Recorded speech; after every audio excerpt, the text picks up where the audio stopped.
नमस्कार मित्रों, इंसानों का भाग्य कौन लिखता है और किसे कहते हैं, आइए जानते हैं इस कहानी के माध्यम से। भाग्य, किस्मत, नियति और नसीब, जिसकी काफी ज्यादा बातें की जाती है, लेकिन वास्तव में भाग्य किसे कहते हैं? तो जो कुछ भी हमारे नियंत्रण में नहीं होता है, जो कुछ भी आपके हमारे जीवन में दूसरे लोगों या फिर दूसरी चीजों के कारण होता है, उसे ही भाग्य कहते हैं। जैसे कि आपका जन्म कहाँ होता है, ये आपके नियंत्रण में नहीं है। आपके माता पिता कौन होंगे, ये भी आपके नियंत्रण में नहीं है। आपके माता पिता कैसे होंगे, आपके नियंत्रण में नहीं है। आपके माता पिता आपको कैसी शिक्षा देते हैं, ये आपके नियंत्रण में नहीं है। आसपास के माहौल और लोगों से आपके मन में लगातार कैसी जानकारी जाती है, ये आपके नियंत्रण में नहीं है। आपको जन्म से ही और काफी कम उम्र से कैसा माहौल मिलता है, कैसे लोग मिलते हैं, ये आपके नियंत्रण में नहीं है। आप अचानक से ही कब किससे मिलते हो, ये आपके नियंत्रण में नहीं है, ये आपके नियंत्रण में नहीं है।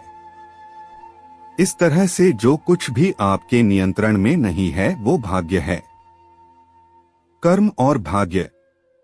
दुनिया का हर इंसान जन्म से ही अपने साथ निश्चित मात्रा में समय, ऊर्जा और जानकारी लाता है, और उसी जानकारी के अनुसार आपका शरीर होता है, उसी जानकारी के अनुसार आपका दिमाग होता है।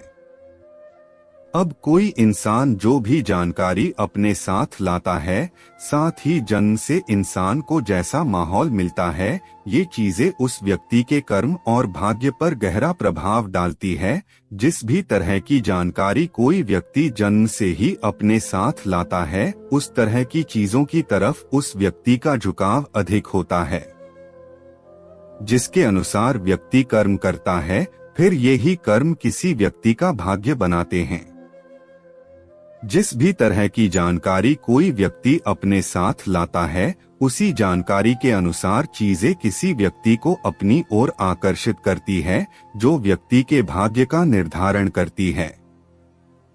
लेकिन जिन चीजों की तरफ किसी व्यक्ति का अधिक झुकाव होता है, इसे बदला भी जा सकता है, इसे कर्मों से आसानी से बदला जा सकता है। क्योंकि सिर्फ जिस तरह की जानकारी कोई व्यक्ति अपने साथ लाता है, सिर्फ वैसी ही चीजें नहीं, बल्कि जिस तरह के माहौल में और जैसे लोगों के बीच वो रहता है, उस तरह की चीजें भी उसे अपनी ओर आकर्षित करती है। अब यदि कर्म और भाग्य में कैसा संबंध है, इसकी यदि बात की जाए, तो हो सकता है कि किसी इंसान का भाग्य पहले से तय है।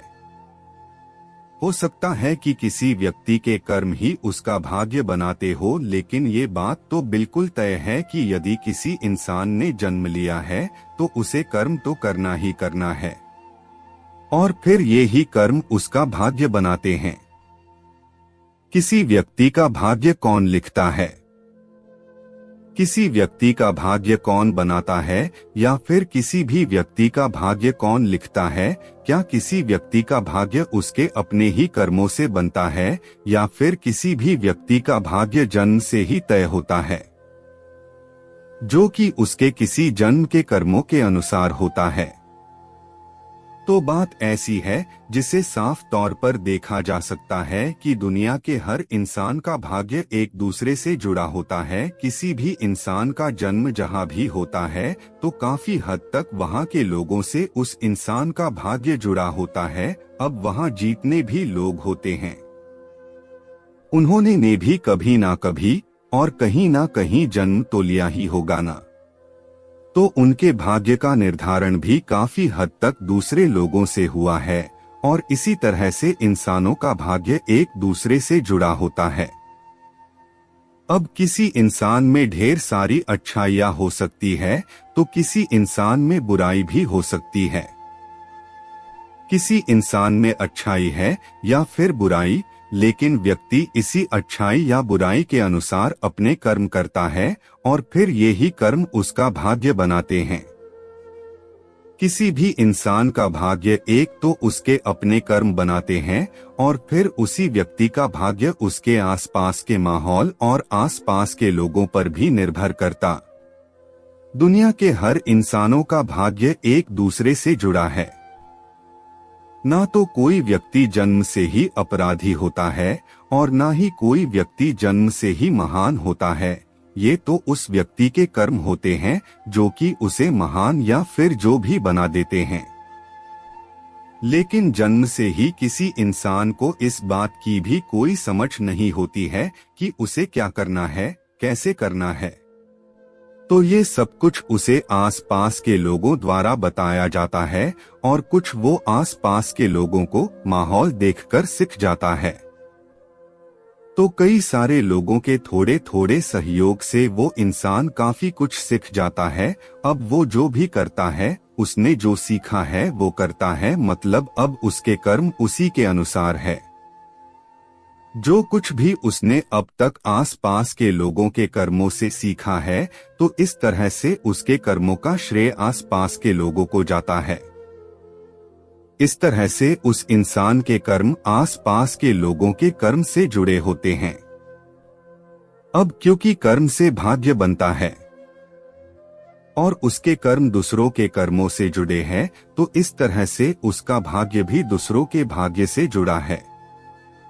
अब वो महान बनता है या जो कुछ भी बनता है, उसका श्रेय भी उस अकेले इंसान को नहीं बल्कि आसपास के लोगों को भी जाता है।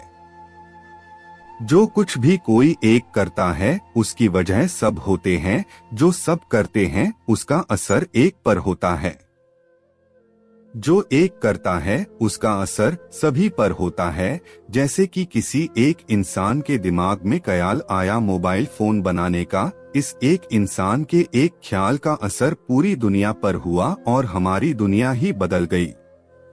इस तरह से इंसानों का भाग्य एक दूसरे से जुड़ा होता है और इसमें भी अधिकतर हमारा भाग्य जुड़ा होता है आसपास के लोगों से। जैसे माहौल में हम रहते हैं, लेकिन जब भी जीवन में कोई समस्या होती है तो हम कहते हैं भगवान को, लेकिन आसपास का माहौल बदलते ही काफी हद तक व्यक्ति का भविष्य बदल जाता है। धन्यवाद।